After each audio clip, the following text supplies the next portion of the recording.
நாயனார் நாகேந்திரன் வந்து தமிழக பாஜகவோட தலைவரா பொறுப்பேற்றதுக்கு அப்புறமா, அவரே ஒரு மேடையில வந்து ரொம்பவே வருத்தப்பட்டு வந்து வார்த்த பேசியிருந்தாரு.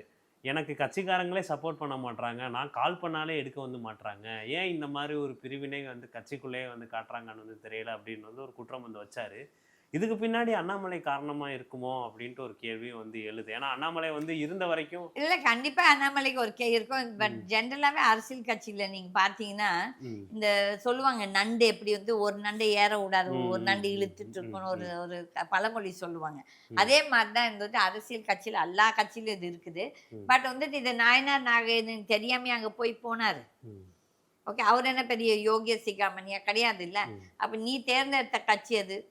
ஒரு ஒரு வெக்கங்கெட்ட இந்த மாதிரி நடக்கிற காரியங்கள் நடக்கிற இடத்துல தான் நீங்க போய் சேர்ந்திருக்கீங்க. ஓகே. ம். அதனால நீங்க இதெல்லாம் எதிர்கொள்ள வேண்டியது தானே. இதுல ஒண்ணும் புதுசு கிடையாது. ம். அது மேல இந்த அ அண்ணாமலை வந்து ஒரு பெரிய உலக தலைவரா? ம். அ ம்.